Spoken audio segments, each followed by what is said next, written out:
ልጅ የእግዚአብሔር ስጦታ ነው። ልጅ የእግዚአብሔር ስጦታ ስለሆነ ከእግዚአብሔር ለምኑ።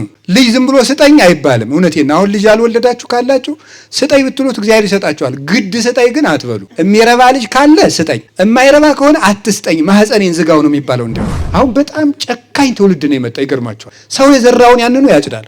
ለጨካኝ ሰው የጊዜ ጉዳይ ነው እንጂ ጨካኝ ሰው ይጥልበታል። የጊዜ ጉዳይ ብቻ ነው።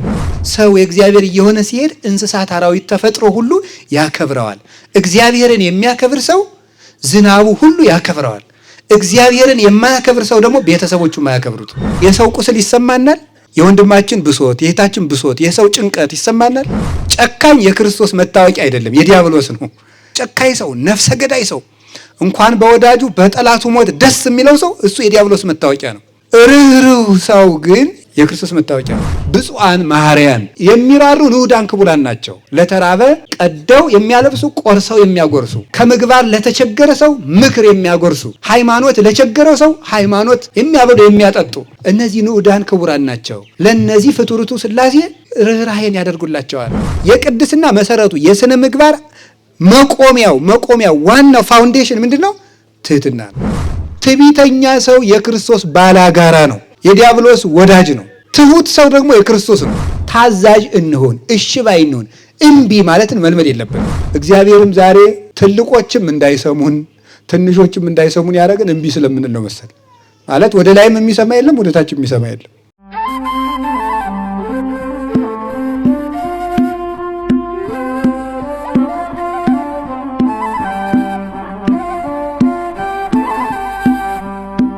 በስመ አብ ወወልድ ወመንፈስ ቅዱስ አሃዱ አምላክ። በስመ አብ ወወልድ ወመንፈስ ቅዱስ አሃዱ አምላክ። በስመ አብ ወወልድ ወመንፈስ ቅዱስ አሃዱ አምላክ። ይትባረክ እግዚአብሔር አምላከ አበዊነ ቅዱሳን ዘሰብሐ ምህረቶ በላዕሌነ። ምህረቱን፣ ቸርነቱን፣ ይቅርታውን በሕይወታችን ላይ ያጸናልን የአባቶቻችን አምላክ ቅዱስ እግዚአብሔር በአንድነቱ በሶስትነቱ ስሙ የተመሰገነ ይሁን። የእናታችን የቅድስት ድንግል ማርያም፣ የቅዱስ መስቀሉ፣ የቅዱሳን መላእክት፣ የቅዱሳን ነቢያት፣ የቅዱሳን ሐዋርያትና የቅዱሳን ሰማዕታት፣ ጻድቃን፣ የቅድስት ወለተ ጴጥሮስ ረድኤትና በረከት ከሁላችን ጋር ይሁን። ክቡር መምህራችን መምህር ኃይለ ማርያም ዘውዱ፣ የተከበሩ መምህራችን መምህር ቃለ ሕይወት በዛ፣ የመካነ ነገሥት ግምጃ ቤት ማርያም የመጻሕፍተ ሐዲሳትና የመጻሕፍተ ሊቃውንት ምስክር መምህር፣ የተከበራችሁ አባቶቻችን፣ በገዳሙ የምትኖሩ መነኮሳት፣ እናቶቻችን መነኮሳያት፣ ከሩቅም ከቅርብም የተሰበሰባችሁ ምእመናን፣ በዚህ ያደራችሁ ካህናትም ሁሉ አንድ አምላክ በሚሆን በአብ በወልድ በመንፈስ ቅዱስ ስም እንደምን አደራችሁ? እንዴት ሰነበታችሁ? እንዴት አረፈዳችሁ? ቸርነት ገንዘቡ የሆነ ፈጣሪያችን እግዚአብሔር ስሙ የተመሰገነ ይሁን። ሁላችሁንም እንኳን አደረሳችሁ። ባለን ጊዜ ብዙ መምህራን አሉ፣ እነሱም ያስተምሩናል። እንግዲህ እግዚአብሔር እንደፈቀደ ከኔ ጋር ባለን ጊዜ የክርስቶስ መዓዛ በሚል ርዕስ ጥቂት ጊዜ እንማማራለን። እስኪ በሉ ሁላችሁም አንድ ጊዜ ድገሙ። ሶስተኛ በሉ። የክርስቶስ መዓዛ በሚል ርዕስ እንማማራለን። ኃይለ ቃሉን የምናገኘው የሐዋርያው የቅዱስ ጳውሎስ መልእክት ሁለተኛ ቆሮንቶስ ምዕራፍ 2 ቁጥር 15 ላይ የምናገኘው ኃይለ ቃል ነው። ቅዱስ ጳውሎስ እኛ የክርስቶስ መዓዛ ነን ይላል። እኛ የክርስቶስ መዓዛ ነን፣ መዓዛሁ ለክርስቶስ ንሕነ። ለአንዳንዶቹ የሞት ሽታ ነን፣ ለአንዳንዶቹ ደግሞ የሕይወት ሽታ ነን ብሎ ይነገራል። እንግዲህ የክርስቶስ መዓዛው ምንድን ነው? መቼም ክርስቶስ ሽቱ አይረጭም። እንደኛ ሽቱ የሚረጭ ሆኖ የልብሱ ሽታ ማለት አይሆንም። መዓዛ ማለት የክርስቶስ ሽታ ማለት የክርስቶስ መታወቂያ ማለት ነው። ትርጉሙ እሱ ነው። የክርስቶስ መታወቂያ ማለት ነው። የልብሱ ሰው በልብሱ መዓዛ ይታወቃል። እንደምታውቁት ማንኛውም ሰው የራሱ መዓዛ አለው ወይም ጠረን አለው። የተፈጥሮም የተሰጠው የተለያየ 5000 ሰው ቢኖር 5000 አይነት የራሱ የተፈጥሮ ጠረን አለው እና ልብሱን ስናሸት ይህ የገሌ ልብስ ነው ብለን እንለየዋለን ማለት ነው። በልብሱ መዓዛ የልብሱ ባለቤት ይታወቃል። ቅዱስ ጳውሎስ እኛ የክርስቶስ መዓዛ ነን ሲል ልብስ በመዓዛው የማን እንደሆነ እንደሚታወቅ እኛም የክርስቶስ መሆናችን መታወቂያ ነን። የክርስቶስ መታወቂያው እኛ ነን። ሰዎች በልብሱ የልብሱን ባለቤት እንደሚያውቁት በእኛ ሰዎች ክርስቶስን ያውቁታል ይላል ቅዱስ ጳውሎስ ማለቱ ነው። እንደሱ በእኛ ሰዎች ክርስቶስን ያውቁታል። የክርስቶስ ቃዋሚ ምስክሮች ነን። እኛን ያየ ክርስቶስን ማየቱ ነው። እኛ ክርስቶስን እንመስላለንና ማለት ነው። ባኗኗሩ ክርስቶስን ስለሚመስል ጌታም ዘኪያክሙ ተወክፈ ኪያየ ተወክፈ ያለ እናንተን የተቀበለ እኔን ተቀበለ ያለበት ምክንያት እነሱ ፈቃዳቸውን ክደው አይምሯቸውን ለነፍሳቸው ነፍሳቸውን ለፈቃድ እግዚአብሔር አስገዝተው ክርስቶስ በእነሱ ሰውነት እስኪሳል ድረስ ልቡናቸው ሌላ እስከማያስብ ድረስ እግዚአብሔርን ስለሚመስሉ እሱም ፈጽሞ በሰውነታቸው ስላደረባቸው ነው እና ቅዱስ ጳውሎስን ማየት ክርስቶስን ማየት ነበር። የቅዱስ ጳውሎስን ቸርነቱን ያየ ርኅራኄውን ያየ የክርስቶስን ርኅራኄ ያውቃል። የቅዱስ ጳውሎስን ጠቢብነት ያየ የክርስቶስን ጠቢብነት ያውቃል። የቅዱስ ጳውሎስን ቅድስናውን ንጽህናውን ያየ ሰው ክርስቶስን በዚያ ያውቀዋል እና እንዲህ ያለ በልበ ሙሉነት መናገር የሚችል ሰው ፈጽሞ ራሱን የካደና እኔነት ጨርሶ የጠፋለት ሰው ነው። በገላትያ መልእክቱ ምዕራፍ 2 ቁጥር 20 ላይ ሲናገርም አንሰ ኢሃሎኩ ወበሕይወተ ክርስቶስ አሎኩ፣ አሁን እኔ የኔ ፈቃድ ተጠቃሎ አልቋል። እኔ አሁን ሙቻለሁ፣ እየኖርኩ አይደለም፣ በእኔ የሚኖረው ክርስቶስ ነው ይላል። እንደዚህ ማለት ምን ማለት ነው? እኔ ሙቻለሁ፣ በእኔ የሚኖረው ክርስቶስ ነው ማለት ቅዱስ ጳውሎስ ሙቶ ነፍሱ ወጥቶ ታስሮ ተገንዞ አይደለም። ለእኔ መኖር አቁሜያለሁ፣ እኔነት ጠፍቶልኛል፣ ራስ ወዳድነት፣ ለስጋ ማደር፣ እንዲህ ያለው ነገር አልቆ ጠፍቶልኛል ማለቱ ነው ቅዱስ ጳውሎስ። እንዲህ ያሉ ሰዎች ናቸው የክርስቶስ መዓዛ ነን የሚሉ። ክርስቶስ ሁሉን አስተካክሎ ይወድ እንደነበረ ኃጥኡን፣ ጻድቁን፣ ቀራጩን፣ አይሁዳዊን፣ አረማዊን አንድ አድርጎ እንደሚወድ ሁሉ ቅዱስ ጳውሎስ ለሁሉ የሚተጋ ነበረ። ለአይሁዳዊ እንደ አይሁዳዊነቱ ይተጋል፣ ለአረማዊ እንደ አረማዊነቱ አብሮ ይተጋል። ያልተገዘረ መስሎ ጣዖት ለሚያመልከው ጣዖት የሚያመልክ መስሎ ለጣዖቱ አብሮ እየሰገደ ከጣዖት ያወጣቸው ነበረ። አይሁዳውያንን ለነሱ ደስ እንዲላቸው እነሱ የሚበሉትን እየበላ እነሱ የሚጠብቁትን ሕግ ግዝረት እየገዘረ እነሱ እንዳይከፋቸው በድካማቸው እየገባ ያመጣቸው ነበረ። ለታመሙት እንደታመሙት እየሆነ ወደ ክርስቶስ ይመልሳቸው ነበረ። ለወንጌል ሁሉን እሆናለሁ ይል ነበር። ጌታ ለእኛ ሁሉን እንደሆነ ጌታ ከወንበዴዎች ጋር የእኛን ሥጋ ወነሳ አርአያ ገብር የባሪያን መልክ ይዞ በተገዥ አርአያ መጣ ብሎ ይላል ቅዱስ ጳውሎስ ፊልጵስዩስ ምዕራፍ 2 ላይ ሲናገር በተገዥ ባህሪ መጣ። እኛን ለምንድን ነው ሰዎች ወደ ልዑል በእግዚአብሔር ባህሪ መድረስ አይቻላቸውም? ባህሪው ረቂቅ ስለሆነ ስለማይመረመር ወደ እግዚአብሔር ባህሪ ማንም መድረስ አይችልም ነበረ።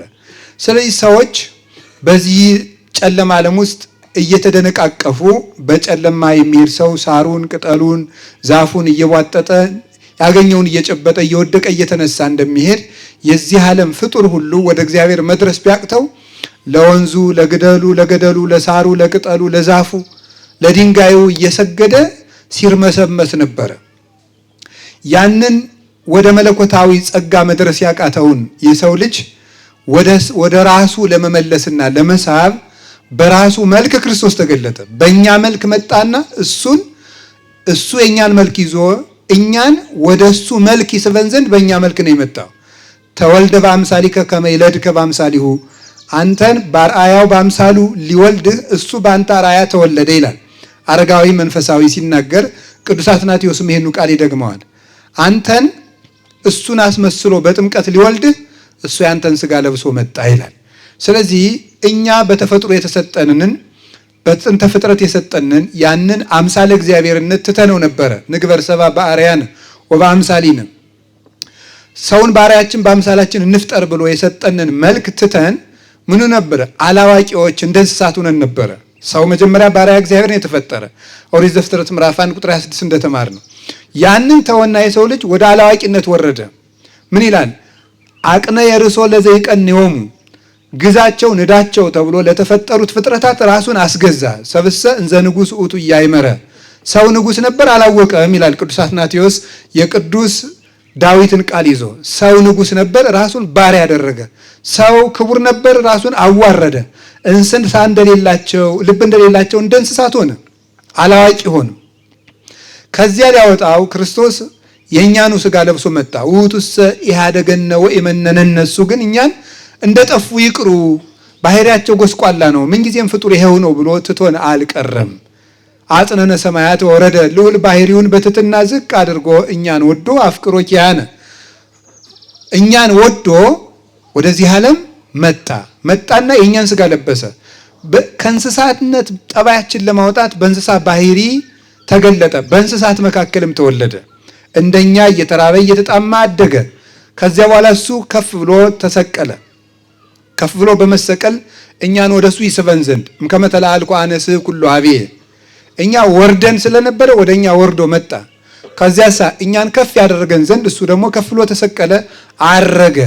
እንግዲህ እሱን ተከትለን እሱ ከገባበት እንገባ ዘንድ ሰማይን ከፍቶ ጸጋውን አድሎ ወደ ሰማይ አድርጎ በዘባነ ኪሩብ በየማነ አብ በልልና በእሪና ጸንቶ ኖረሱ። ይህንን አደረገ። የሰማይ መንገድን ከፍቶ ጀምሮ ሰጠን። ኮነነ በኩረ ወጥንተ ለኩሉ ምግባረ ሰናይ ለሁሉ ለበጎ ስራ ሁሉ እሱ አርአያ መምህር ጀማሪ በኩር ሆኖ ሁሉን ጀምሮ ሰጠን። ወደ ሰማይ ሄዳችሁ አታውቁም፣ እኔ የምሄድበትን አታውቁም፣ መንገዱን ግን ታውቃላችሁ ብሎ ነበረ። ኢታምሩ ሀበይ አሐውር ወዴት እንደሚሄድ አታውቁም፣ ወባይቱ ፍኖቶሰ ተአምሩ መንገዱን ግን ታውቁታላችሁ አለ። እኔ ወደምሄድበት ሄዳችሁ አታውቁም፣ መንገዱን ግን ታውቁታላችሁ። እኔ የምሄድበት ማለት እናንተ ወደ ሰማይ አርጋችሁ አታውቁም ነው። እናንተ ወደ ሰማይ አርጋችሁ አታውቁም። ወደ ልዕልና ነፍስ የሚያመጣችሁ የሚያበቃችሁን ወደ መንግሥተ ሰማያት የሚያደርሳችሁን ሃይማኖት፣ ንጽሕና፣ ትሕትና፣ ልጅነት፣ ቅድስና፣ ፍቅር ግን አሳይቻችኋለሁ። ሀገሩን አታውቁትም፣ መንገዱን ታውቃላችሁ።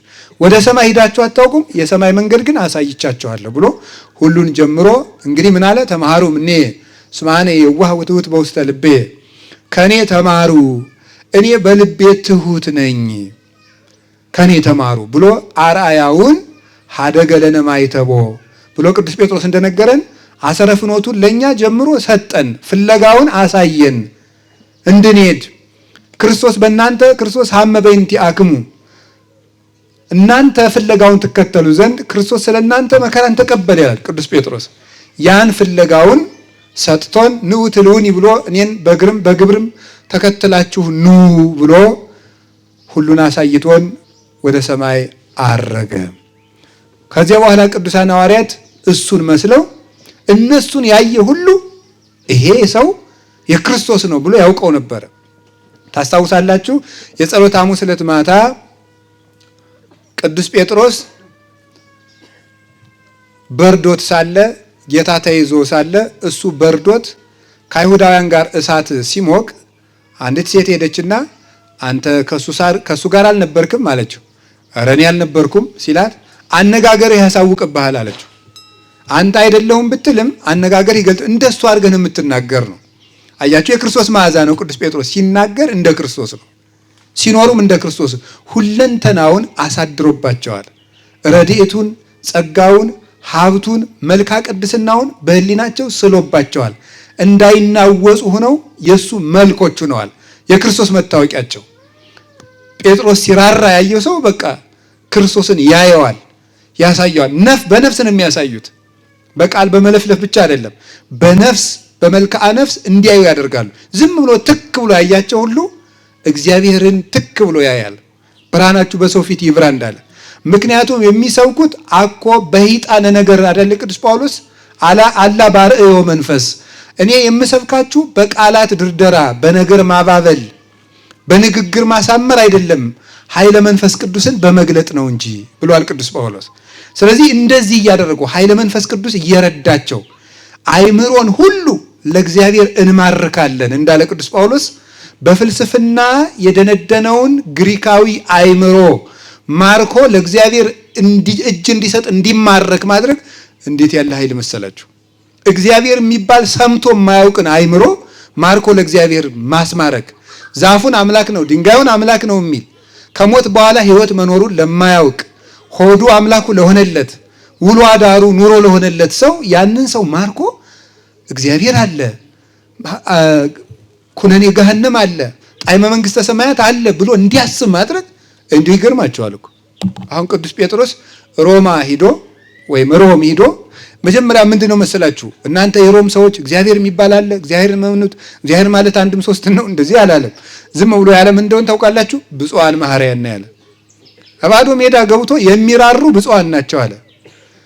መንግስት እስመሎሙን ይምህርወሙ፣ ለነሱም ርህራሄ ይደረግላቸዋል። የሚራሩ ሰዎች ርህራሄ ይደረግላቸዋል። ምንድነው አንተ እንደዚህ የምትለው አሉት። አንድ ባልና ሚስት እኮ ናቸው። አይ እናንተ ለሰው ስትራሩ እነዚህን የፈጠረ አምላክ ደግሞ ለእናንተ ይራራል አለች። ያ ፈጣሪ ማን ነው? ክርስቶስ ይባላል። በዚህች ቃል ብቻ አሁን እኛ ብዙ ቀን እየሰበክናችሁ እኮ ማትመለሱት እኛም እንደናንተ ስለሆነን ነው። በቃ የኔን ምናገር እኩል ስለሆን ማን ይመለስ? ዝም ብሎ ቃል ማቀበል ብቻ መንፈሳዊነት ስለሚያጥረድ ነው። ቅዱስ ጴጥሮስ ግን ዝም ብሎ ሄዶ ብፁዓን መሐረያን፣ ከዚያ በኋላ ሁለቱም ባልና ሚስት የእግዚአብሔር አደረጋቸው። እነሱን ማረከና ቤተ ክርስቲያን አደረገ ማለት ነው። የእነሱ ልጅ ከሱ ቀጥሎ መንበሩን የሚረከብ ቀሌምንጦስ መጣ ማለት ነው። ጳጳስ አደረገው ከሱ ቀጥሎ። በዚህች ቃል ብቻ ነው። ለምን? ኃይለ መንፈስ ቅዱስ ይከተላቸው ስለነበረ እና ጴጥሮስን ያየ ክርስቶስን ያያል፣ ጳውሎስን ያየ ክርስቶስን ያያል። በስራቸው ማለት ነው። በስራቸው እንግዲህ ተመልከቱ። የሰው መዓዛው በምኑ ይታወቃል ነው ያለው? ልብሱ የማን መሆኑ በምን ይታወቃል? በመዓዛው። እኛ የክርስቶስ ምንድን ነን? ልብሶቹ ነን። አልባሲሁስ ለክርስቶስ መሐይምናን እሙንቱ። የክርስቶስ ልብሶቹ ሌላ አይደሉም። እነማን ናቸው? ምእመናን ናቸው። ክርስቲያኖች የክርስቶስ ልብስ ናቸው። ትዝ ይላችሁ እንደሆነ የማቴዎስ ወንጌል ምዕራፍ 21 ላይ ምንድነው? ሰዎች ቴምር እየቆረጡ ዘንባባ እየቆረጡ አነጠፉለት። እኩሌቶቹ ደግሞ ምን አንጠፉለት? ልብሳቸውን። አህያይቱ ላይ ምንድን ያነጠፉለት? ሐዋርያት ልብሳቸውን አነጠፉለት። ምን ማለታቸው ነው ይመስላችኋል? ክርስቶስ የምእመናን ልብስ ነው። ምእመናን ደግሞ የማን ልብስ ነው? የማን ልብስ ናቸው? የክርስቶስ ልብስ ናቸው። ክርስቶስ የምእመናን ልብሳቸው ነው። እለተጠመቅሙ ክርስቶስ ለበስክሙ ይላል ቅዱስ ጳውሎስ ገላትያ ምዕራፍ 3 ቁጥር 27 ላይ የተጠመቃችሁ ሁሉ ክርስቶስን ለብሳችሁታል ይላል። አንድ ሰው በ40 ቀን በ80 ቀን ሲጠመቅ ክርስቶስን ይለብሳል። ከዚያ ደግሞ ይሄ ክርስቶስን በ40 ቀን በ80 ቀን የለበሰ ክርስቲያን ስራ እየሰራ ሲሄድ ደግሞ ምን ያደርጋል? አብ ወልድ መንፈስ ቅዱስ መጥተው በልቡናው ያድሩበታል። እንደገና ይሄ ሰው መልሶ የማን ልብስ ይሆናል? የክርስቶስ ይሆናል ማለት ነው። እመቦ ዘዐቀበ ቃሌየ አነ ወአብ ንመጽእ ኀቤሁ ወንገብር ምዕራፈ ውስቴቱ። ቃሌን የጠበቀ ሰው ካለ እኔ መጥቼ አድርበታለሁ ማለት እኔ ለብሰዋለሁ አለ። ክርስቶስ የክርስቲያን ልብስ ነው። ክርስቲያኖች የክርስቶስ ልብሶቹ ናቸው ማለት ነው። ዘሰማይ ወምድር ዘኢያገምሮ ልብሰ ዘእቁ በንጽህ ይከውን ማኅደሮ ለእግዚአብሔር። አረጋዊ መንፈሳዊ እንዲህ ይላል፣ ሰማይና ምድር የማይወስኑትን አምላክ በንጽህና የተጠበቀ ልብ ግን ማደሪያ ልብስ ይሆነዋል። ከዚያ በኋላ ይሄ ሰው በክርስቶስ ብርሃን ሲያድርበት ተመልከቱ፣ ፈቃደ ስጋው ለፈቃደ ነፍሱ፣ ፈቃደ ነፍሱ ለፈቃደ እግዚአብሔር መገዛት ሲጀምር እግዚአብሔር በሱ ያድራል። አሁን ልብ በሉ፣ የስጋው ፈቃድ ተራግፎ ስለጠፋለት ወልቆ ስለወደቀለት ፈቲው እንስሳዊት እንዳልተፈጠረ ንቅልቅል ብላ ስትጠፋለት ይሄ ሰው እንዳልዛገ መስታወት፣ ጉድፍ እንዳልዛገ መስታወት እግዚአብሔርን ቁልጭ አድርጎ የሚያሳይ ሰውነት ይኖረዋል ማለት ነው። ይህን ሰው ማየት እግዚአብሔርን ማየት ነው። እንዲህ ያለን ሰው ማየት የእግዚአብሔር ብርሃን በዚህ ሰው መገለጥ ይጀምራል።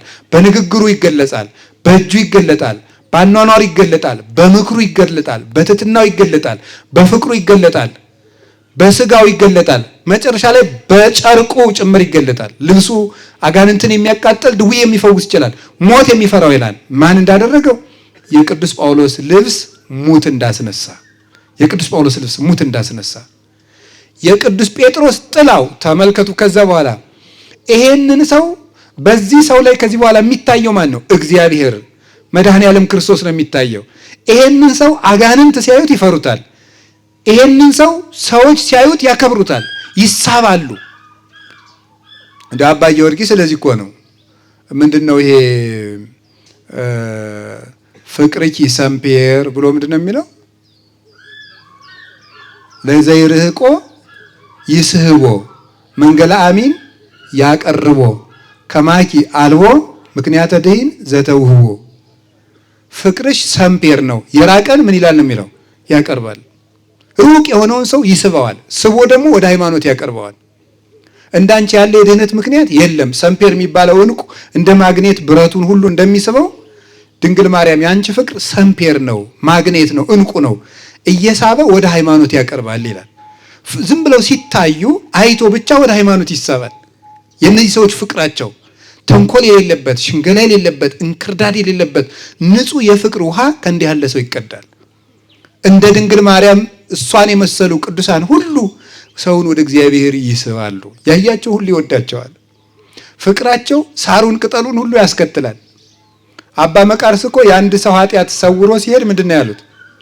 ሰዎች ሁሉ የአንድን ሰው ኃጢአት ለማጋለጥ የአንድ ገዳም መነኮሳት በሙሉ የአንድን መነኩሴ ኃጢአት ለማጋለጥ ግው ግው ግው ግው ሲል የሆነ ነገር ሰርቆ ነው። ስርቆቱ ይቅርባችሁ ለጊዜው።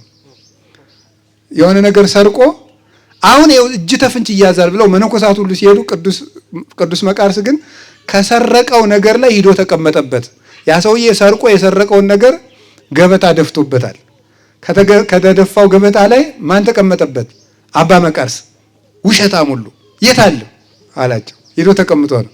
ከዚያ በኋላ ሰዎቹ ሂደው ከሆነ ልጄ እግዚአብሔር ሳይገልጥብህ አንተ ራስህን አጋልጥ አለው። እንዲህ አድርጌያለሁ ብሎ ሲናዘዝለት ከዚያ በኋላ ንስሐውን ሰጥቶት ሲወጣ እንጨቱና ድንጋዩ ሁሉ እየተከተለ መቃርስ ኮነ ከመ አምላኩ፣ መቃርስ ክርስቶስን መሰለ። ክርስቶስ ከባት ያበሳ ገመና ሸፋኝ እንደሆነ መቃርስም ክርስቶስን መሰለ እያሉ እንጨቶቹ ሁሉ አጨበጨቡለት ይላል። ክርስቶስን ለሚመስል ሰው ዛፉ ቅጠሉ ሁሉ በእንደዚህ ያለ ሰው ይሳባል። ወንዙ ሁሉ ይሳባል። ሳር ቅጠሉ ሁሉ ይሳባል። የእግዚአብሔር ሰው እንኳን ከሰው ጋር ከተፈጥሮ ጋር ተስማምቶ ይኖራል።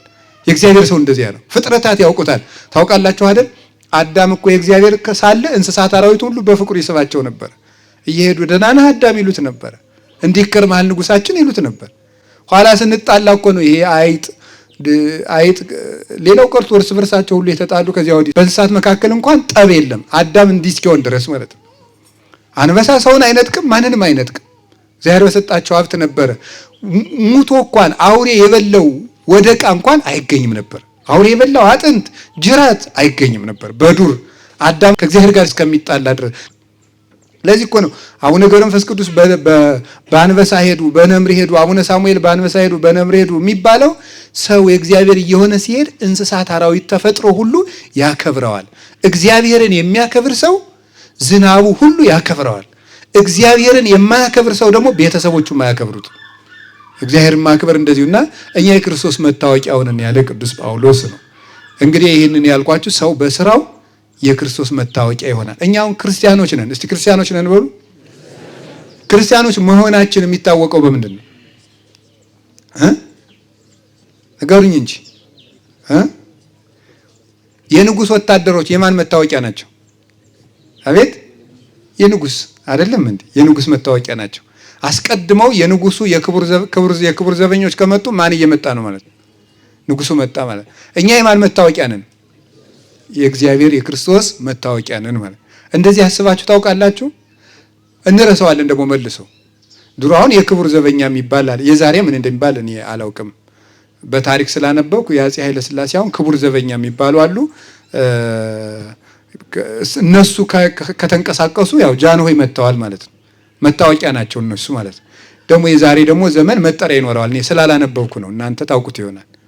ስለዚህ የንጉሱ የክቡር ዘበኞች ሲመጡ ንጉስ መጣ እንደሚባለው ሁሉ ክርስቲያኖች በታዩበት ክርስቶስ መታየት አለበት ማለት ነው። የእግዚአብሔር ቤተሰቦች ግርግሩን ትተነው እግዚአብሔር እንዲህ እንድንሆን ያብቃል። እግዚአብሔር ከኛ የሚፈልገው እንደዚህ ነው። እኛ በታየንበት ክርስቶስ እንዲታይ ነው፣ እንድናሳይ ነው። ይሄ ነው ያቃተን ሁላችንም፣ እኔም እናንተም ያቃተን ይሄንን ነው። የቅዱሳን ጸሎት ይርዳል እና ዛሬ የምናከብራት ቅድስት ወለተ ጴጥሮስ ይሄን ስላረገች ነው። የክርስቶስ መታወቂያው ስለሆነች ነው። ክርስቶስን ያሳወቀች እቺ ሰው ብቻዋን ሆና አንዲት ሴት የክርስቶስ መዓዛ ሆና ነው። አሁን ዛሬ ሁሉ ሰው ሁሉ ተሰብስቦ ወለተ ጴጥሮስ ስንላት ያረፈድን ማለት። ታሪኳን ትንሽ ልንገራችሁ። እንዲህ ያለ መዓዛ ዝም ብሎ አይገኝም። እናታችን ቅድስት ወለተ ጴጥሮስ ከመልካም ቤተሰብ ነው። እምከመ ኮነ ስርዋ ቅዱሰ ከማሁ አይጹኪያኒ ይከውን ቅዱሰ ይላል ቅዱስ ጳውሎስ ሮሜ ምዕራፍ 11 ላይ። ስሩ መልካም ከሆነ ቅርንጫፉ ምን ይሆናል? መልካም ይሆናል። ወይራ ምንድነው የሚያፈራው? ወይራ። እሬት ምንድነው የሚያፈራው? እሬት። እንዶድ ምን ያፈራል? እንዶድ። ሙዝ ምን ያፈራል? ሙዝ። ዛፍ የስሩን ነው የሚያፈራ። እናት አባት መልካም ሲሆኑ ልጅ መልካም ይሆናል። ከመልካም መልካም ዛፍ መልካም ፍሬን ያፈራል እንዳለ ጌታ። ወኩሉ እጽ ሰናይ ሰናይ ፍሬ ይፈሪ ወኩሉ እጽ እኩይ ፍሬ ይፈሪ። ክፉ ዛፍ ክፉ ፍሬን ያፈራል፣ መልካም ዛፍ መልካም ፍሬን ያፈራል። ትውልደ ጻድቃን ይትባረኩ። መምህር በደቀ መዝሙሩ ቡሩክነት ይታወቃል። እናት አባት በልጆቻቸው ቡሩክነት ይታወቃሉ። ታወቂያ ነው። እግዚአብሔር በዚህ ነው ይባረክ። አሁን የቅድስት ወለተ ጴጥሮስ እናት አባት ባህር ሰገድና ክርስቶስ ባያ ይባላሉ። እናት አባቷ ባህር ሰገድ አባቷ ነው፣ ክርስቶስ ባያ እናቷ ናት። ይሄ ሰው እነዚህ ሰዎች ፍጹም የተባረኩ ባለትዳሮች ናቸው። ፍጹም እግዚአብሔርን የሚፈሩ አስራታቸውን አውጥተው ቅዱስ ሥጋውን ክቡር ደሙን ተቀብለው ለተራበ አብልተው ለእግዚአብሔር ተገዝተው ለድሃ ራርተው የሚኖሩ ፍጹማን ናቸው።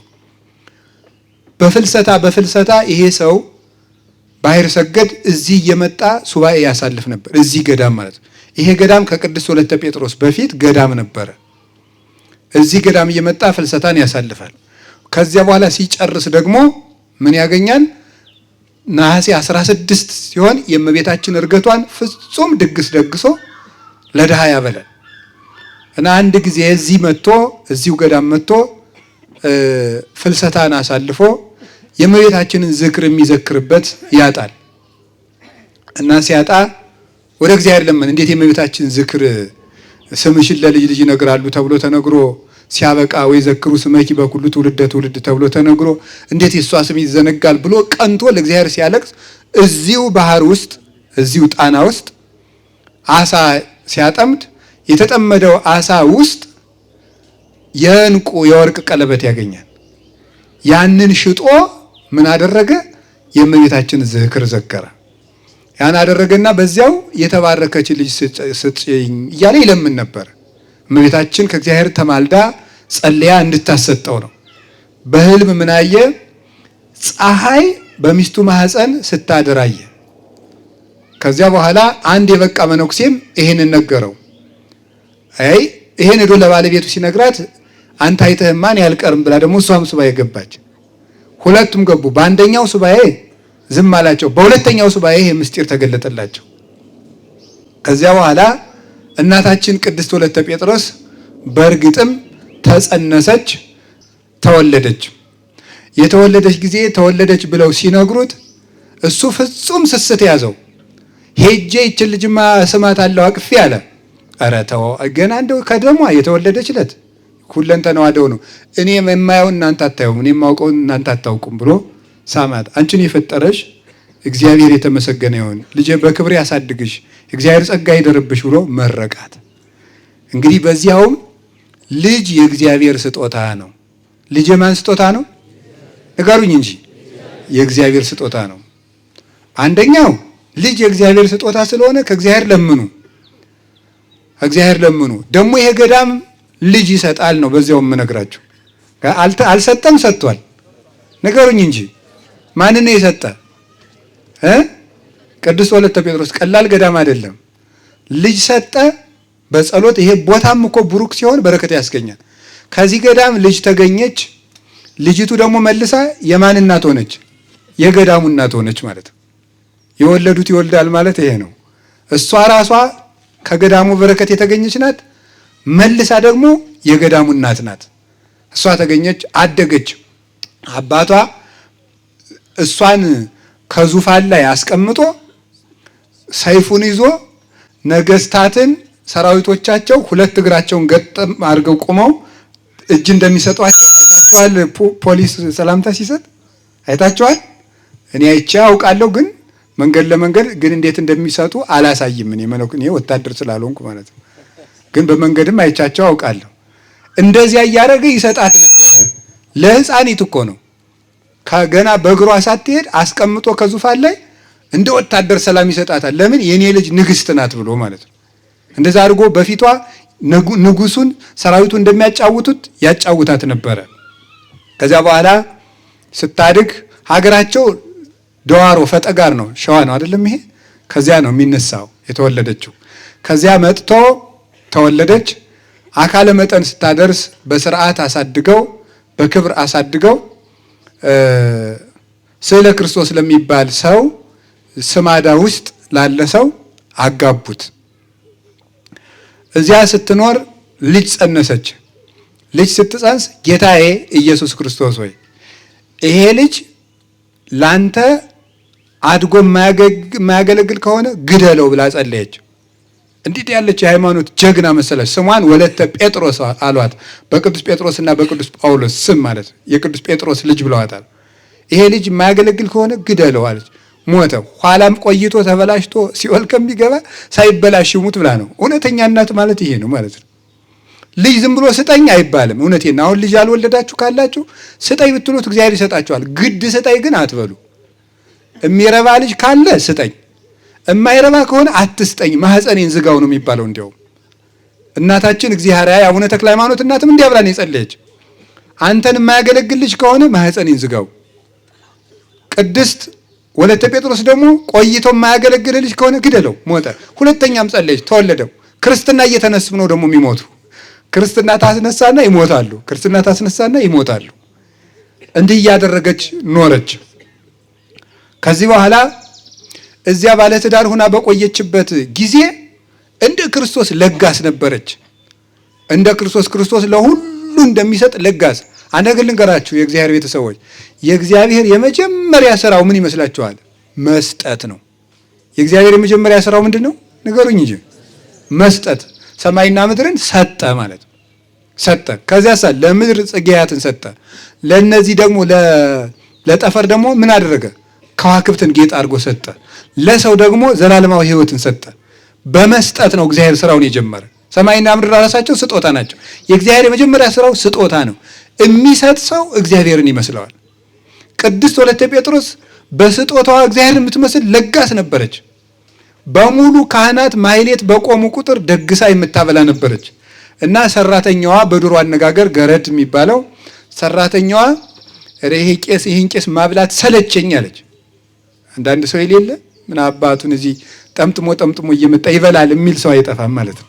እኔ ለፍቼ ሰርቼ ቄስ ነጫጩን ለብሶ መጥቶ ይበላል ትላላችሁ እናንተ እንኳን አትሉ።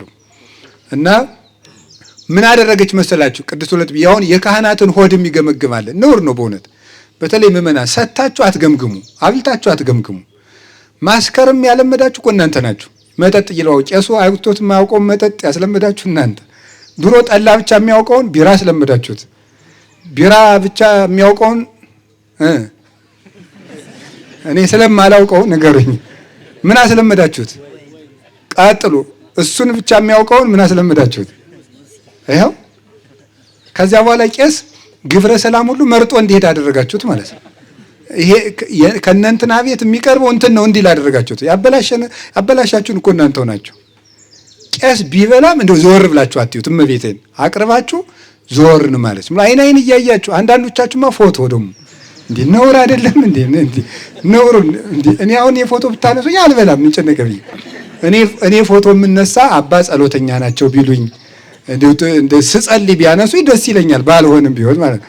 እኔ እየበላው ታነሱኛላችሁ። እየበላው አጎራረሴን እስቲ አባ ሲጎርስ እንድባል የምትፈልጉት እንዴ?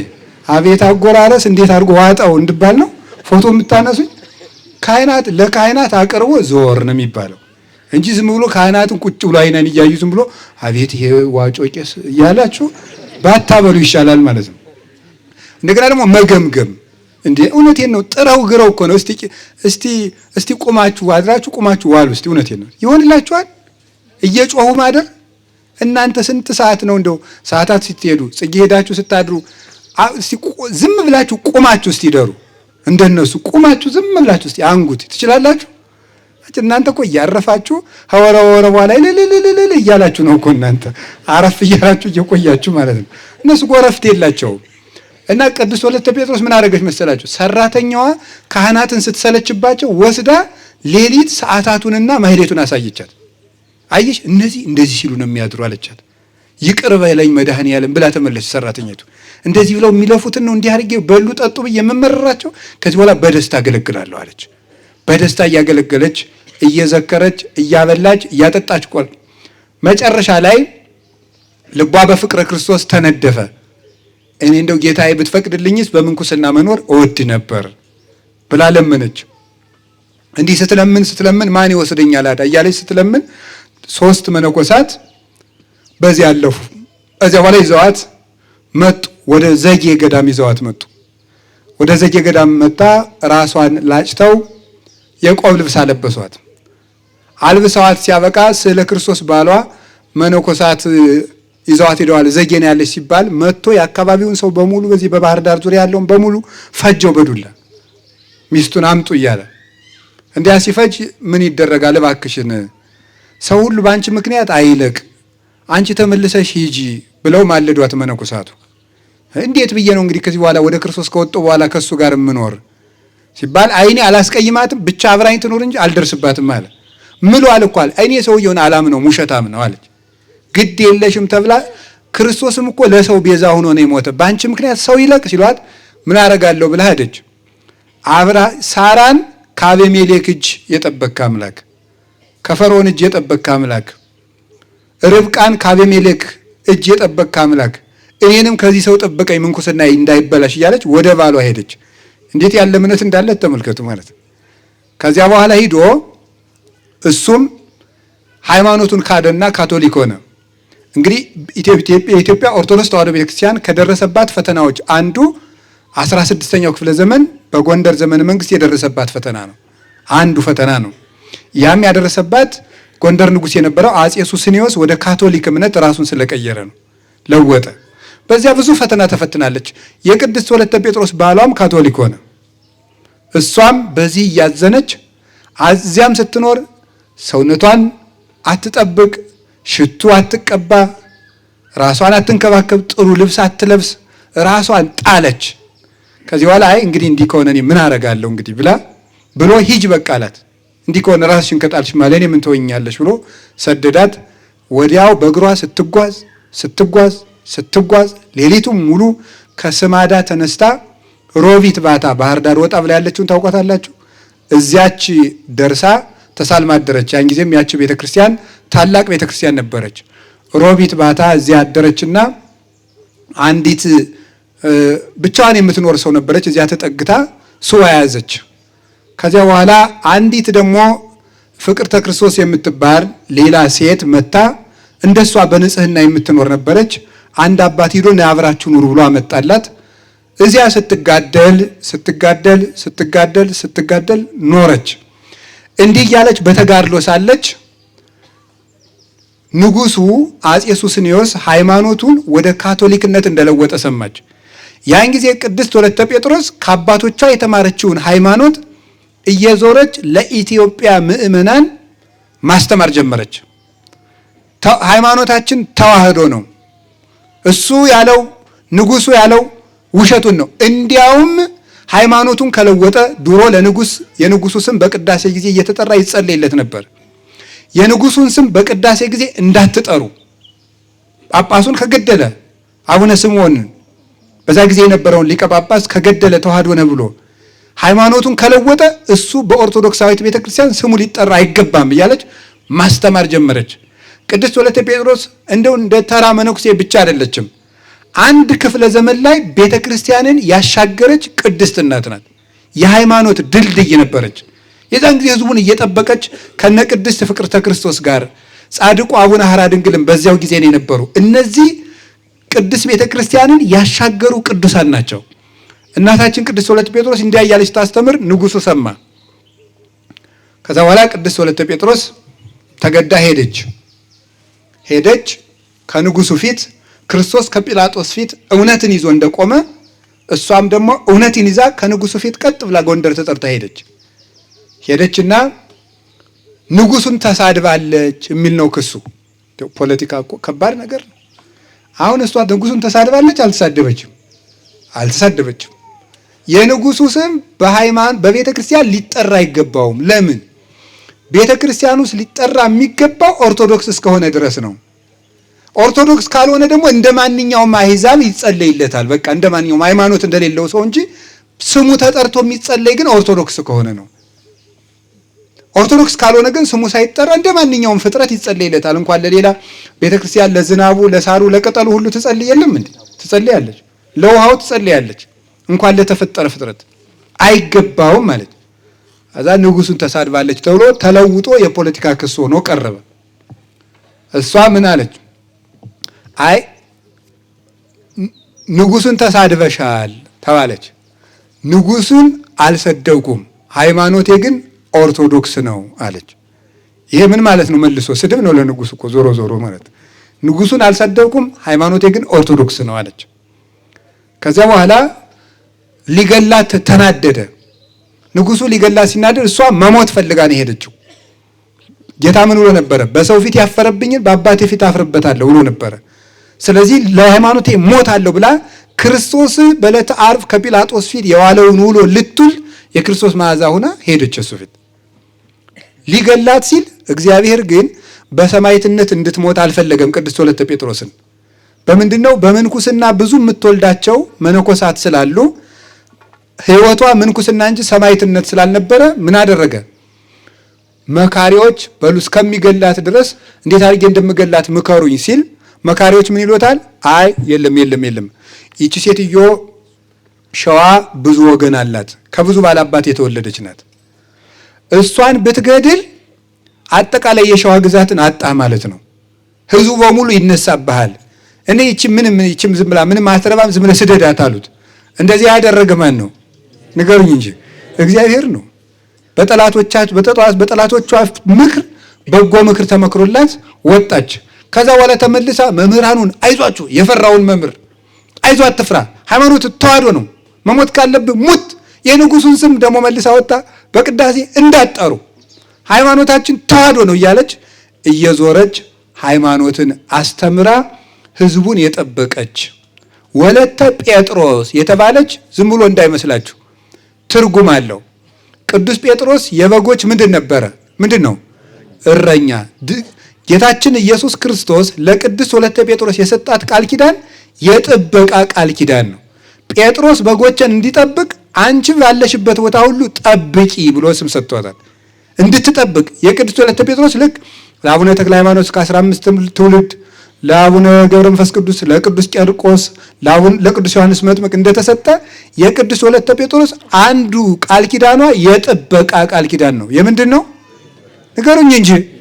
በጸሎቷ ይጠብቀን መድኃኔዓለም።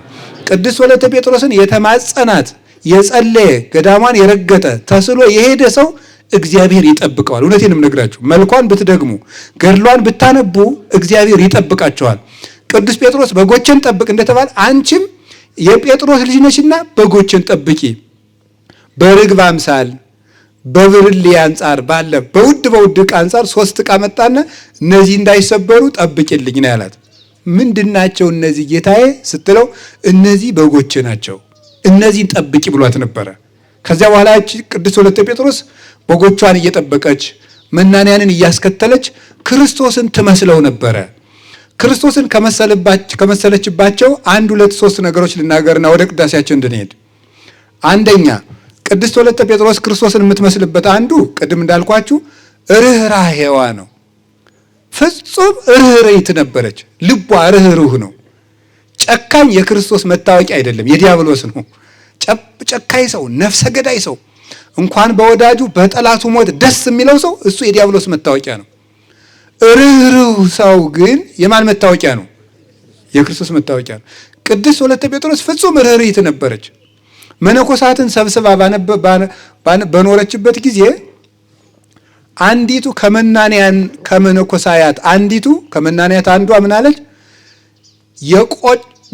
የሆመጠጠ አይብ አምሮኛል አለች። እንዲሁ ከባድ እኮ ነው። ህመም እኮ ከባድ ነው። በገጠሩ እኮ አንዳንዱ ገበሬ ሲያመው ምን ይላል መሰላችሁ? የአውድማ አበቅ የቦለለበት ቂጣ አምጡልኝ ይላል። አሁን በተለይ በሐምሌ ከሆነ ችግር ነው አይደል? ወዴት ይገኛል? አሁን የትም አይገኝም። ይሄ ከባድ ነው ማለት። በሽተኛ ደግሞ እምቢ አይባልም። እንደው ባይገኝም እሺ ነው የሚባለው። ባይገኝም እያመጣ ነው ብሎ መጋረጃውን ገራርዶም ቢሆን ዝም ብሎ እንትኑ ቂጣውን የቦለለበት ነው ብሎ ሀበሉት ይሻለው ይሆናል፣ አይታወቅም። በሽተኛ እምቢ አይባልም። ይውላችሁ ካመመው ሰው በህመም አይጨከንም፣ ነውር ነው። ኋላ እሷ ፊቷ ጠቁሮ ሌት ተቀን ታዝናለች። አይ ለዚህች እህቴ የምን ነው የማመጣ እያለች እሷ አለቃ ናት፣ እመምኔት ናት። እህት ነው የማመጣ ስትል እንግዲህ መነኮሳቱ ይገድፋሉ። የልደት የትንሣኤ የዚህ የጾማት መጨረሻ እኮ ባስቄጥ ገዳምም ይታረዳል። ለመነኮሳት አይታረድም? ይታረዳል። መግደፍ አለ። ዋልድባም ይታረዳል። ሀዚያ ከውስጥ ግን አይታረድም። እዛችሁት እንዳትሮጡ አለ የመታረጃ። መነኮሳቱ ከዚያ ወጥተው ሄደው ይገድፋሉ። በሞፈር ቤቱ በነማይ ለበጣ የሚባል ሞፈር ቤት አለ። ማይ ለበጣ ይታረዳል። የጥር አቡነ ሳሙኤልም ይታረዳል። የቃና ዘገሊላ ይታረዳል። ታዲያ ለመግደፊያ ብሎ ሰው ቅቤ ሰጥቷቸው ነበር። ለነማን? ለነቅዱስ ወለተ ጴጥሮስ።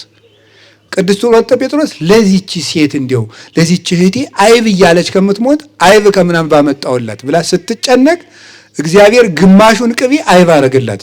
አይገርማችሁም? ይሁላችሁ ይሄ ርኅራኄዋ ነው። እንዲህ አድርገን የሰው ቁስል ይሰማናል። የወንድማችን ብሶት፣ የእህታችን ብሶት፣ የሰው ጭንቀት ይሰማናል። እንዲህ አድርገን መተዛዘንን ጌታችን ኢየሱስ ክርስቶስ በአብርሃም ዘመን አብርሃም እንዲበላ ብሎ አብርሃም 3 ቀን ጦሙን ቢያድር አብርሃም እንዲበላ ብሎ እግዚአብሔር መጥቶ አብርሃም ጋር እያጣበቀ ጉርስ። ይሄ አይገርማችሁ? አሁን እግዚአብሔርን ያህል ንጉሥ እንጀራ እያጣበቀ አብርሃም እንዲበላ ብሎ ይገርማል እኮ። ጌታችን ኢየሱስ ክርስቶስ ሲማሩ የዋሉትን ሕዝብ ምንድን ነበር ያደረገው? ያምህሩኒ እሉ ሕዝብ እይፈቅድ ይሆኑ ርሁባን ይሆሙ። ጦማቸውንማ መሄድ የለባቸውን ደክሟቸው ሲማሩ ውለው ነበር ያለ። ልክ እንደዚህ ቅድስት ወለተ ጴጥሮስ የማይጨክል ልብ ነበራት። በዚህ ክርስቶስን ትመስላለች። ብፁዓን መሐርያን የሚባለው ይሄ ነው።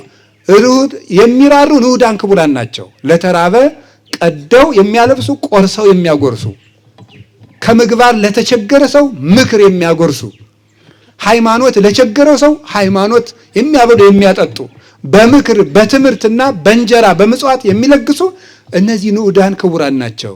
ለነዚህ ፍቱርቱ ሥላሴ ርኅራኄን ያደርጉላቸዋል። አንዱ የቅድስት ወለተ ጴጥሮስ መልኳ ነው። ርኅሩኆች ሁኑ ኩኑ እንከ መሐረያነ ከመቱ ኩኑ ውሉዶ ለአቡክሙ ዘበሰማያት። ለሰማይ አባታችሁ ልጆቹ ትሆኑ ዘንድ እናንተም ርኅሩኆች ሁኑ። እስመ አቡክሙ ሰማያዊ ያዘንም ዝናመ ላዕለ ጻድቃን ወኃጥአን ላዕለ ሄራን ወእኩያን። የሰማይ አባታችሁ ለክፎችም ለደጎችም ዝናምን ያዘንማል። ለሰማይ አባታችሁ ልጅ መሆን ከፈልጋችሁ ርኅሩኆች ሁኑ። ርኅሩኆች ሁኑ። ርኅራኄ ያለው ሰው የእግዚአብሔር ልጅ ይባላል። የማን ልጅ? ቅድስት ወለተ ጴጥሮስ ትክክለኛው የእግዚአብሔር ልጅ ናት። ለምን? ምን ስለሆነች ነው? ርኅርኅት ስለሆነች፣ ርኅራኄ ስላላቸው ነው። ከቃሉ ጋር ናችሁ? እግዚአብሔር ከሁላችን ጋር ይሁን። አሁን በጣም ጨካኝ ትውልድ ነው የመጣ። ይገርማችኋል። ጨካኝ ትውልድ ምናልባት አሁን የሴቲቱን የጆሮ ወርቅ ለመውሰድ አልወጣለት ካለ ከነጆሮዋ ቆርጦ የሚወስደው ነው የሚመስለኝ። እኔ እውነቴን ነው። በጣም ጨካኝ ምን ከነጆሮዋ ሰውን አግቶ ብር ካልሰጠው ገሎ የሚጥል አይደል የመጣ። በጣም አደገኛ ነው። አደገኛ ዘመን ነው፣ የአውሬ ዘመን። እግዚአብሔር ደግሞ የምነግራችሁ የእግዚአብሔር ቤተሰቦች ለጨካኝ ሰው የጊዜ ጉዳይ ነው እንጂ ጨካኝ ሰው ይጥልበታል። የጊዜ ጉዳይ ብቻ ነው። አንድ በጣም ጨካኝ ንጉሥ ነበረ። ክርስቲያኖችን ሲያሰቃይ የነበረ ሰው፣ ክርስቲያኖችን ከአውሬ ጋር እያታገለ የሚስቅ ሰው ማለት ነው። ክርስቲያኖች ሲገረፉ ስጋቸው እየተቆረጠ ሲወርቅ ደስ የሚለው ሰው ነበር። በኋላ ክርስቲያኖችን ፈጅቶ ዘመነ ሰማዕታት ሲያልፍ ግን የሌላ ሀገር ንጉሥ መጥቶ ማርኮ እሱን ወስዶ ካልጋው ስር እንደ በሬ አስጎንብሶ አሳስሮ ያኛው ንጉሥ ወደ አልጋው ሲወጣ ያን ሰው እየረገጠ ነበር የሚወጣ። እንዲህ መሳቂያ አድርጎ ነበር። ቆዳውን ሁሉ ገፎት ነበረ። በሰው ለሚስቅ ሰው መሳቂያ የሚሆንበት ዘመን እግዚአብሔር ያመጣል። ለጨካኝ ሰው እግዚአብሔር ጨካኝ ሰው ያመጣል። እርግጠኛውን ይሁን። ርኅሩህ ሰው ግን በሥላሴ እጅ ተይዞ ዘመኑን ይፈጽማል። ቅድስት ወለተ ጴጥሮስ ፍጹም ርኅሩኅት ነበረችው። ሁለተኛው እናታችን ቅድስት ወለተ ጴጥሮስ ክርስቶስን የምትመስልበት መልኳ ትህትናዋ ነው። እስኪ ትህትና በሉ። አቤት ትህትና። ትህትና ማለት ምን ማለት መሰላችሁ? እንደው አንድ የቤተ ክርስቲያን አባት ከአበው አንዱ በዜና አበው ምን ብሎ ተናግሮ አይቼ ሲገርመኝ ነበር። አይ የለም ደግሞ ለኛ ትህትና አይነገርልንም ይላል። ትህትና ለእግዚአብሔር ለወልደ እግዚአብሔር ብቻ ነው። ለኛ የሚገባ ልክን ማወቅ ነው ይላል። ምክንያቱም አፈር ደግሞ ወዴት ዝቅ ይላል? ሚጥንቱንስ አመድ አይደለን እንዴ? ለኛ ትህትና አይደለም የሚያስፈልገን ልካችን ማወቅ ነው ብሎ ይነገራል። ትህትና ክርስቶስን የምትመስልበት ትክክለኛው መልካችን ነው። የቅድስና ሁሉ አባቶቻችንም ይናገራሉ። የቅድስና መሰረቱ የቤት መሰረት ታውቃላችሁ? የቅድስና መሰረቱ የሥነ ምግባር መቆሚያው ዋናው ፋውንዴሽን ምንድን ነው? ትህትና ነው። ለምን? መድኃኔ ዓለም ኢየሱስ ክርስቶስ እንጀራ በርክቶ አብልቷል፣ ጾሟል፣ ጸልየዋል፣ ሰግዷል፣ በጎ አድርጓል፣ ብዙ ስራ ሰርቷል። የመጀመሪያ ስራው ግን ምንድን ነው? ንገሩኝ እንጂ ትህትና። ሰው መሆን ትህትና አይደለም እንዴ? መጸነስ ትህትና አይደለም? የክርስቶስ ከድንግል ማርያም ሲወለድ የመጀመሪያ የቅድስና ወይም የትሩፋት ስራው ምንድን ነው? ትህትና ነው። ከስራ ሁሉ የሚቀድመው ትህትና ነው። ትዕቢተኛ ሰው የክርስቶስ ባላጋራ ነው፣ የዲያብሎስ ወዳጅ ነው። ትሁት ሰው ደግሞ የክርስቶስ ነው። አሁን እኛ ትዕቢታችን እኮ እንዲያው አሁን እኔ ኃጢአት እየዘረዘርኩ ጊዜን መፍጀት ስላልፈለኩ እንጂ በደንብ አስረዳችሁ ነበር የእኛን ትዕቢት እንዴት እንደሚያደርገን ማለት ነው። ትዕቢታችን እቺ ቅድስት ወለተ ጴጥሮስ ፍጹም ትህት ነበረች። ድንግል ማርያም የእመቤታችን መልኳ የማንን መልክ ይመስላል? ምን የአምላክን ዓይንና ጥርስ መስሏል። የእመቤታችን መልኳ የአምላክን መልስ የሚመስላል እኮ ማለት አንዱ ምንድን ነው? አንዱ መልኳ ምንድን ነው? ትህትናዋ ነው። ጸጋን የተመላሽ ሲባል ኧረ እንዴት ያለ ሰላምታ ነው! እኔ አይገባኝም። ትህት ናት እና ቅዱስ ያሬድ ለዚህ ነው ጠባብ ወትህትም ይላል። ልባምነት ከትህትና ጋር። ሰው ልባም ሲሆን ምን ይሆናል? ትዕቢተኛ ይሆናል፣ አዋቂ ነኝ ይላል። ድንግል ማርያም ግን ልባም ናት፣ ደግሞ ትህት ናት። ትህትናን የተመላሽ ነው። ቅድስት ወለተ ጴጥሮስ ትህትናዋ ምንድን ነው ስትሉኝ፣ የገዳም እመምኔት ናት። እመምኔት ምንየት ማለት ጫካ ገዳም ማለት ነው። ማለት እናት ማለት ነው። እመምኔት ማለት ምን ማለት ነው?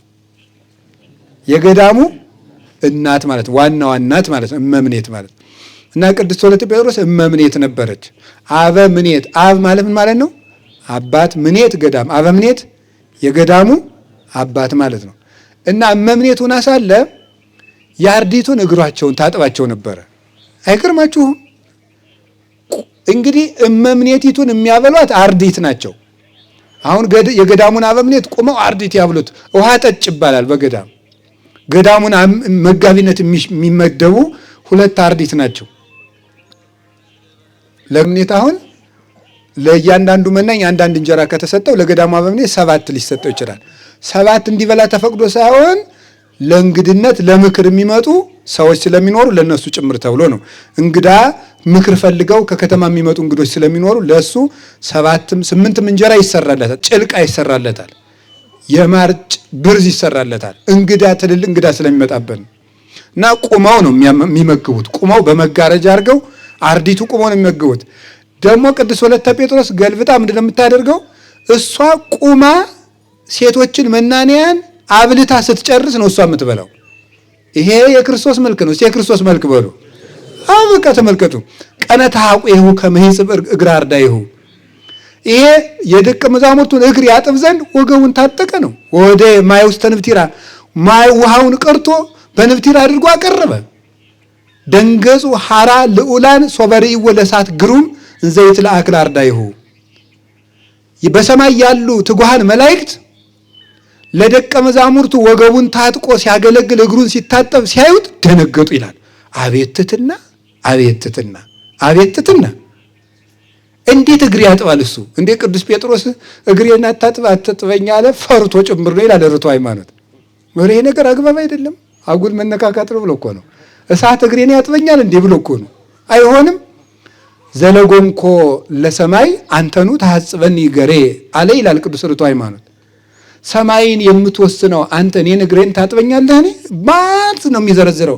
ባህርን ከፍለህ እንደ ግድግዳ ያቆምካት አንተ እኔን እግር ታጥባለህ? መብረቅ የሚደነግጥልህ አንተ እኔን እግር ታጥባለህ ብሎት ነበረ። ያንን ትሕትና ቅዱስ ወለተ ጴጥሮስ አሳየችን። ይሄ ትሕትናዋ ነው ዛሬ ከፍ ብላ እንድትከበር ያደረጋት። በዚህ ትሕትናዋ ቁማ አብልታ። እዚህ በመምህርም ነበሩ፣ እኔም የተማርኩበት ቦታ ነው፣ ደብረ ሃይማኖት መካነ ኢየሱስ። አሁን ያሉት መምህር የኔታ አረጋዊን ይባላሉ። የእሳቸው መምህር የኔታ ኃይለ ሚካኤል ይባላሉ። የእሳቸው መምህር የኔታ ገብረ ጊዮርጊስ ይባላሉ። የኔታ ገብረ ጊዮርጊስ የቅኔ የመጻሕፍተ ብሉያትና የመጻሕፍተ ሐዲሳት ነበሩ እና ወደ 300 መምህራን ደቀ መዛሙርት ነበሯቸው እና የሚያበሉ ለምነው ነበር። መምህር ገብረ ጊዮርጊስ ለምነው፣ እንግዲህ ተማሪ ለምኖ ነው የሚያበላ አይደለ? ተማሪ ለምኖ መምህሩን ያበላል። ለካ እናንተ አታውቁትም፣ ዝም ብዬ ነው የማወራቸው ማለት ነው። በአቋቋም ቤት በቅኔ ቤት አሁን ያሉ መምህራን ደቀ መዛሙርቱ ለምነው ለመምህራቸው ራት ያመጣሉ። መምህር ገብረ ጊዮርጊስ ደግሞ ገልብጠው እሳቸው ለምነው ለተማሪው ራት ያበላሉ። ይመጣሉ። በመንደሩ ሂደው ጨብ ሲያደርጉ የኔታ መጡ ይባላል። የተማሪውን ራት አምጡ ይላሉ። እናቶች ሰብስበው እንጀራውን ተሸክመው ከኋላቸው ይመጣሉ። ሰሌን ይነጠፋል። ተነጥፎ ቁመው ደቀ መዛሙርቱን ቁመው እንዳሳላፊ ያበላሉ። አብልተው ሲጨርሱ ደግሞ መነኮሳት ደቀ መዛሙርት ይበላሉ። እነሱ በልተው ሲጨርሱ ከተረፈው እሳቸው ይበላሉ። እንዲህ ነበሩ አባቶቻችን ማለት ነው። ይህንን ነው ቅዱስ ወለተ ጴጥሮስ ያሳያችን። የክርስቶስን ከናንተ ታላቅ መሆን የሚሻ ሰው ካለ የእናንተ አገልጋይ ይሁን ብሎ ክርስቶስ የነገረን ይሄ ነው። ወገኖች አለቅነትን ሳይሆን አገልጋይነትን ነው ክርስቶስ የምንመስልበት። እቤት ልጆቻችሁ እንዲታዘዟችሁ ትፈልጋላችሁ? መጀመሪያ ለልጆቻችሁ ምንድን ነው መሆን ያለባችሁ? አገልጋይ ነው። ማማ ውሃ ስጪኝ ሲል ቀርተ ጠጣ አይባልም። እሺ የኔ ልጅ ቀርቶ ነው የሚሰጠው። ይሄ ልጅ ነገ ምን ይማራል? መታዘዝ ይማራል ማለት። እኛ ለልጆቻችን ካልታዘዝን ክርስቶስ ለሐዋርያት ታዘዛቸውና ሐዋርያት ምን አደረጋቸው? ለራሱ ታዛዥ አደረጋቸው ማለት። የታዘዝነው ይታዘዝናል፣ እምቢ ያልነው እምቢ ይለናል። ለማይታዘዝ ሰው ታዛዥ አያገኝም። ለንስሐ አባቱ የማይታዘዝ ሰው እሱም ደግሞ በስጋ የሚወልዳቸው አይታዘዙትም ማለት። እምቢ ለሚል ሰው እምቢተኛ ይጥልበታል። እሺ የሚል ሰው እግዚአብሔር ምልክት ነው። ኦሆ በልወ ለእግዚአብሔር እንበየ በልወ ለጋኔን። እግዚአብሔርን እሺ በሉት፣ ጋኔንን ደግሞ እምቢ በሉት ነው። እግዚአብሔርን እሺ በሉት ይቀርባችኋል፣ ጋኔንስ እምቢ ወይ ርህቅም እኔክሙ ከእናንተም ይርቃል። እግዚአብሔር እሺ ባይ ነው። ኦሆ ባህሊ ታዛዚ ነው ጌታችን ኢየሱስ ክርስቶስ። የኔታ ጥበቡ ከታዛዥነታቸው የተነሳ መምህራቸው የኔታ አክሊሉ የሚባሉት በቅጽል ስም ኦሆ ባህሊ ነበሩ አሉ የሚሏቸው። እሺ ባይ ታዛዥ ስለነበሩ ማለት ነው። ታዛዥ ሰው ታዛዥ መምህር ይጥልለታል። ታዛዥ ደቀ መዝሙር ያገኛል። ሰው የዘራውን ያንኑ ያጭዳል። ወኩሉ ዘዘራ ያአረር ያለ ቅዱስ ጳውሎስ ገላትያ 6 ላይ ነው። ሰው የዘራውን ነው የሚያጭደው። ታዛዥ እንሆን፣ እሺ ባይ እንሆን። እምቢ ማለትን መልመድ የለብን ነው። ከቃሉ ጋር ናችሁ። እግዚአብሔር ከሁላችን ጋር ይሁን። እግዚአብሔርም ዛሬ ትልቆችም እንዳይሰሙን ትንሾችም እንዳይሰሙን ያደረግን እምቢ ስለምንል ነው መሰል። ማለት ወደ ላይም የሚሰማ የለም፣ ወደ ታችም የሚሰማ የለም። ለምን? እኛም ማንንም ስለማንታዘዝ ነው፣ እግዚአብሔርን ስለማንታዘዝ። ቅዱስ ወለተ ጴጥሮስ ለታናሾቿ ታዛ ነበር። የትህትናዋ በረከት ይደርብን። ሶስተኛው የቅድስት ወለተ ጴጥሮስ ክርስቶስን የምትመስልበት መዓዛዋ ትዕግስቷ ነው። በጣም ፍጹም ትዕግስተኛ እናት ነበረች። ፍጹም ትዕግስተኛ፣ ረሃብን ትታገሳለች፣ ጥምን ትታገሳለች። ውሃ ጥምን አሁን ተመልከቱ። 7 ወራትን ያህል እህል ሳትቀምስ ቅጠል ብቻ እየበላች ተቀመጠች። 7 ወር ያህል። እኛ አሁን እግዚአብሔርን እያገለገለች እየሰገደች ነው። አሁን እናንተ እየሰገዳችሁ እየጸለያችሁ እንጀራ ብታጡ ጌታ ሆይ ምን አድርጌ ነው? ምን አስቀይሜ ነው? ምን ጣልኩ ነው? አትሉም? አንልም እንላለን። 7 ወር ያናረችና እናቷ ክርስቶስ በያ ልጇ እንደተራበች በገዳም ሰብታ በግመል በበቅሎ ብዙ እህል ጭና ላከችላት። እሷ ይሄንን በቅድስና ታውቅ ነበረ። እንዳለ በገዳሙ ያሉ አርድእት ሊበሉ ቸኮሉ። ተመስገን የጸሎታችን ውጤት ነው እግዚአብሔርን ያመጣልን ልንበላ ነው ዘተርፈ ሲሉ እሷ አንበላም ቢደረግ ቢሰሩ 7 ወር አፋቸው ቅጠል እስከሚመስል ድረስ ቅጠል ነበር የሚበሉት። እንዴት 7 ወር የቆየ ሰው ታግሶ እንጀራ መጣ ተብሎ አይገርማችሁም? እንኳን 7 ወር ኋላ ቅዳሴ ውጭ አሁን ዝክሩ እንዴት ነው የምታረጉት እናንተ? እንዴት ነው የምታረጉት? ደግሞ እኔ የሚያስቀኝ ሰው ምን አይነት ሰው መሰላችሁ? ለበረከት እያለ የሰው ፈንታ የሚበላ ሰው ነው። የሰው ፈንታ በልተህ ነው በረከት? እንዲሁ ይሄማ ታምር ነው። እንዲሁ ማለት የሰው ፈንታ ቀምተህ ለበረከት ይሄ አስደናቂ ነው በእውነት። እንደዚህ አታርጉ። ለበረከት የራሱን ጨርሶ በረከት እኮ አይጠገብም ይላል። በሆድ ነው በረከት እንዴ? እንደዚህ ያለ በረከት የለም። እና እንዴት እኛ ቀድሰን ወተን እኮ እንዴት እንደሚያስገበግበን አይታችኋል? አክፍለን ያችን እኮ እንደው የትንሣኤ ወጉነ ክፍቶን ባከፈልን እኮ እንዴት እንደሚያደርገን 7 ወር ቆይታ የምትጣቀስ ጀግና አይደለች እቺ የጴጥሮስ ልጅ ወለተ ጴጥሮስ ማለት ይሄ ነው በእውነት። በእርግጥም ቅዱስ ጴጥሮስ በግብር ይወለዳል። አይ አንበላም ማለት አንቀበልም ማለት። ከዛ በኋላ እናትሽ ይዛ መጣለች አልቀበልም ብሏታል። ከዛ መጨረሻ ላይ ወደ እግዚአብሔር ስትጸልይ የለም አንቺ ትዕግስተኛ ብትሆኝም ይሄንን መቋቋም የማይችሉ ልጆች ስላሉሽ ለነሱ እኔ ነኝ ያመጣሁት ብሎ ነገራት እግዚአብሔር። በሉ አምጡት እንግዲህ ያለች። ቅድም አልቀበልም አለች፣ አሁን እቀበላለሁ አለች። ለምንድን ነው አሏት። ቅድም ሰይጣን ለፈተና ያመጣው መስሎኝ ነው አብልቶ አጠጥቶ ሊያጠ አሁን ደግሞ እግዚአብሔር ከኔ ነው ስላለኝ ነው ብላ ተቀብላ ያንንም ለድሃ መጸወተችው። ትዕግስቷ ረሃብን በመቻሏ ነው። ሌላ ትዕግስት ግን አላት። ዋልድባ ሄዳ ያደረገችው ትዕግስት በጣም የሚያስደንቅ ነው። ዋልድባ ውስጥ ከሚኖሩ መናንያን ከሴቶች እናቶች መካከል አመል የሌላቸው አንድ አሮጊትም ሆይ ነበሩ። በጣም ክፉ ናቸው። ይገርማቸዋል። እግራቸውን ሲያጥቧቸው ውሃውን መድፋት የሚያጥባቸው መናይ ላይ ማለት ነው። ቂጣ ሲጋግሩላቸው በሚጋገርበት እሳት ጆሮውን ያን ሰውዬ፣ እንጀራ ሲያቀርቡላቸው ግጥም አድርገው በልተው በመሶብ ጥፊ ሰውየውን አይጣል ነው ጎበዝ። አሁን እንደዚህ ያለ እስቲ አሁን ሴቶቹ እንዲህ ያለ ባል ቢገጥማችሁ ትፋታላችሁ አትፋቱ? እውነቴን እኮ ነው የምነግራችሁ። ምርጥ ወጥ ሰርታችሁ ዶሮ ወጥ ሰርታችሁ በጦሙ ይቅርታ ግጥም አድርጎ በልቶ ድስቱን አጥንቶ አናትሽን ቢልሽ አሁን ትሄዳላችሁ ትቀመጣላችሁ? እውነቴን እኮ ነው ትቀመጣላችሁ። አሁን ሴቶቹም ቢሆን ብዙ ጊዜ በእኛ በኢትዮጵያ ልምድ ብር የሚሰጥ ወንድ ነው መሰል አይደል? ብር የወጭ እንጂ ይሄን ሙላውን ብር ብሎ ሰጥቶ ሲጨርስ ብሩን ተቀብላ ሲያበቃ በጥፊ ክድን። አሁን ቀላል መስሏችኋል እኮ። ከእንደዚህ ያለው ሰው ጋር እውነት ትኖራላችሁ ወይ? ትኖራላችሁ? አሁን ዛሬስ እንደዚህ አድርጎ የሚችል መነኩሴ ይገኛል? በገዳምስ ቢሆን ሁሉም መናኝ ገዳሙ ሲመድባቸው እማዊ እንትናን ነገሌ ጦሩ እኔ አልደርስም፣ እዚህ ሴትዮ እኔ አልደርስም። ሁሉም ጥሎ ወጣ። ከዛ ቅድስት ወለተ ጴጥሮስ ሄደች። ማንም ሰው ሳምንት እንኳን አይደፍድም እማዊ ጋር። ቅድስት ወለተ ጴጥሮስ ሄደችና እንጀራ እየጋገረችላት በትንታጓ አውጥታ ትመታታለች። እግዚአብሔር ሆይ ተመስገን ትላለች። 1 ዓመት ሙሉ አብራ ተቀመጠች። ሰው ሁሉ ጉድ አለ። ሙታ ይሆን ሲል ደህና ናት፣ ጥላት ሄዳ ይሆን ሲል ደህና ናት። ይቅር ይበሉኝ እማ ሆይ ይቅር ይበሉኝ እናቴ እያለች የምትፈልጉትን ያሟይ ታቀርባለች። በዓመቱ አረፉ። እስከ መጨረሻው የዘለቀች እናት ማን ብቻ ናት? ቅድስት ወለተ ጴጥሮስ ናት። ትዕግስት ማለት ይሄን ትዕግስት ማለት ምን ማለት ነው? መቆየት። እስቲ መቆየት በሉ። አንድ ነገር ልንገራችሁ፣ ክፉ ሰው ከታገሳችሁት ወይ ይመለሳል ወይ ይሞታል። እውነቴን ነው የምነግራቸው እኮ እውነቴን ነው። ወይ ይመለሳል። እናንተ ጥሩ ሰው ከሆናችሁ አስቸጋሪ ሰው ወይ ይሞታል ወይ አገር ጥሎ ይሄዳል ወይ ይመለሳል። ልቡ ክፍት ከሆነ እግዚአብሔር ይመልሰዋል በእናንተ ጸሎት በትዕግስታችሁ። ልቡ ግን አውሬ ከሆነ ግን በዚያ ትዕግስት ካልተጠቀመ እግዚአብሔር በዚያ ትዕግስት ወይ አገር ጥሎ እንዲሄድ ያደርገዋል ወይ ይወስደዋል። እኒያማ ሆይ አረፉ። ልንገራችሁ፣ ብዙ ጊዜ የዛሬ ወር ልንለያይ ዛሬ እንጣላለን። እኛ ሳምንት ልንሞት ዛሬ እንጣላለን። ለ1 ዓመት ይውላችሁ ቅድስት ወለተ ጴጥሮስ ግን እድሜ ልኬን እኖራለሁ ብላ ነበር የገባች። እና እናቶች ተሰብስበው እንዲያው አንቺ እንዴት አድርገሽ ቻልሻት? እንዲያው ምንስ ነው ያስቻለሽ? ምክንያትሽስ ምንድን ነው? ከሟይ ጋር በእሳት እየተተኮስ የተቀመጥሽበት ምክንያት ብለው ሲጠይቋት ምን አለች መሰላችሁ? ማርን ወዶ ንብን ጠልቶ አይሆንም ማለት።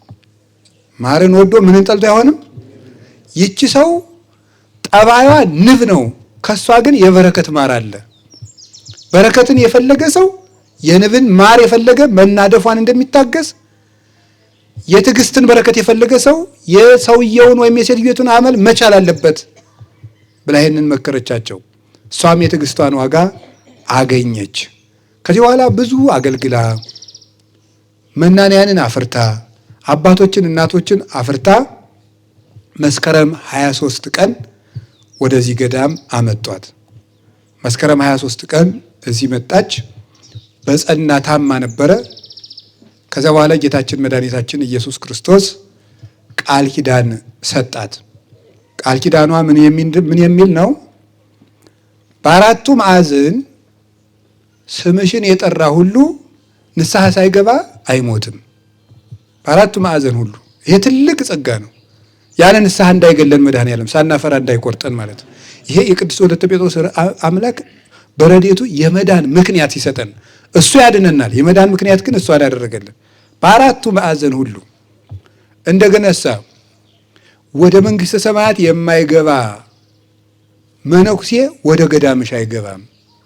ገዳምሽ ደግሞ ከገባ ወደ ገዳምሽ ከገባ ደግሞ ይሄ መልሼ ወደ ከተማ ሄዳለሁ ቢል አንቺ ይሄ ሰውዬ ወይም ይችማዊ ወይም ይሄ አባ ከተማ ሂዶ ከሚያበላሽ ግደለው ካልሽኝ ሳይበላሽ እገልልሻለሁ ብሎ ቃል ኪዳን እንደው መድኃኔዓለም እኛንም ሳንበላሽ ግደለን።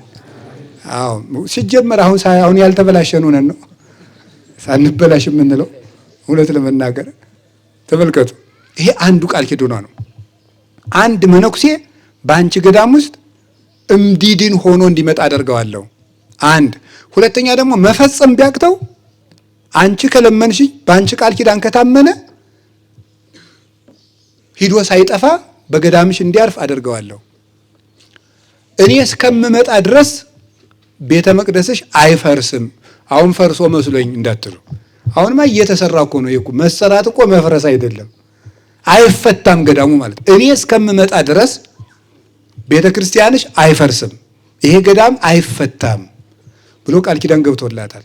ስምሽ በተጠራበት ሁሉ አንቺ ከክፉ ነገር በጸሎትሽ ጠብቂ ብሎ የጥበቃ ቃል ኪዳን ሰጥቷት ዛሬ ከመስከረም 23 እስከ ህዳር 16 ማታ ድረስ እዚህ እየታመመች ቆይታ ቃል ኪዳን ተቀብላ ቀጥላ የምትሾመውን እመምኔት በጥበብ ተክታ ምንድነው ያደረገችበት? ሰላች ካንቺ ቀጥሎ ማንን እንምረጥ ቢሏት እገሊትን ብትል እርስ በርሳቸው ሊጣሉ ሆነ። አረ እኔ ምን እገሌ ላለሁት እኔ የሚሾመውን እግዚአብሔር ለማውቅ ባይሆን እገሊት ብቸኛ ስለሆነች ተንከባከቧት አሉ። ጉዳዩ ግን ምን ማለት ነው? ሹሟት ማለት ነው። በፈሊጥ እኮ ነው ይውላችሁ። አይ ጥበብ ማምላክን አይ ጥበብ እኛ ዝም ብለን ጉርድምቡሱን እኔ እንደው አያደርሰኝም እንጂ እግዚአብሔር እኔ እንደሷ በበቃ እንትናን አድርጉት ነበር እምል።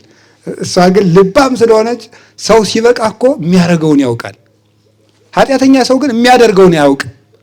እገሊትን ተኩ ብላ እሷን ተክታ ዛሬ ይሄን ሁሉ ቃል ኪዳን ተቀብላልን አረፈች።